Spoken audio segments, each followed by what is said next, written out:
അവിടെ മസാലയൊക്കെ തേച്ച് നല്ല പുരണ്ട് കുറച്ച് ദിവസമായിട്ട് ഞാൻ മസാല തേച്ചിട്ട് അതിനകത്ത് ഉപ്പും കുരുമുളകും മഞ്ഞൾപ്പൊടിയും വെളുത്തുള്ളി ഇഞ്ചി എല്ലാം ചതച്ച് ഇച്ചിരി എണ്ണയും ഒഴിച്ച് വിനാഗിരി ഒഴിച്ചിട്ട് ഫ്രിഡ്ജിൽ വെച്ചിരുന്നായിരുന്നു. ഇതിനെ ഒന്ന് പൊള്ളിച്ച് ഇലയിൽ തന്നെ നമ്മൾ പറഞ്ഞോണം ആ കിവിയുടെ ഇല തന്നെ ഞാൻ ഉപയോഗിക്കുകയാണ്. അത് പൊള്ളിച്ചെടുക്കാം. കിവിയുടെ ഇലയിൽ പൊതിഞ്ഞ് ശകല എണ്ണ തേച്ചു ആ പാനിനകത്തോട്ട് എന്നിട്ട് പൊതിഞ്ഞ് വെച്ച് ഇനി വേവിച്ചെടുക്കാം. വെന്ത് കഴിയുമ്പോൾ തുറന്നിട്ട് നമുക്ക് നോക്കാം. മൂടി വെച്ചിട്ടുണ്ട് കേട്ടോ. ഒരു 5 മിനിറ്റ്സ് കഴിഞ്ഞിട്ട് 5 മിനിറ്റ് കഴിഞ്ഞപ്പോൾ അതിനെ തിരിച്ചെടുത്ത് വെച്ചു പോർക്ക് കൂട്ടി. ഇനി അടുത്ത 3 മിനിറ്റ് കൂടെ നമുക്ക് മൂടി വെച്ചിട്ട് വേവിക്കാം.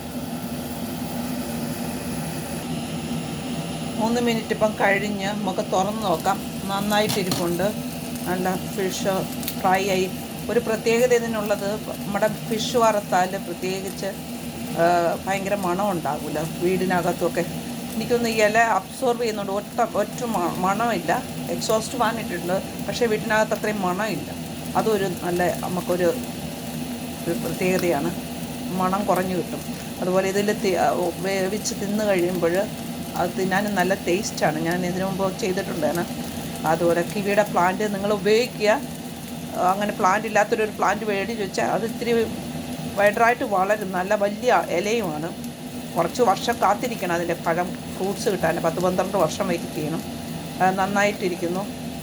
അത് എല്ലാവരും ഒന്ന് ട്രൈ ചെയ്യുക. ഈ നമ്മുടെ വെളിനാടുകളിലുള്ളവർ ഇല കിട്ടാത്തവർക്കൊക്കെ ട്രൈ ചെയ്യാൻ പറ്റിയ നല്ലൊരു ഇലയാണിത്. കിവി പ്ലാന്റിൻ്റെ ഇല കേട്ടോ. എന്നാൽ ശരി.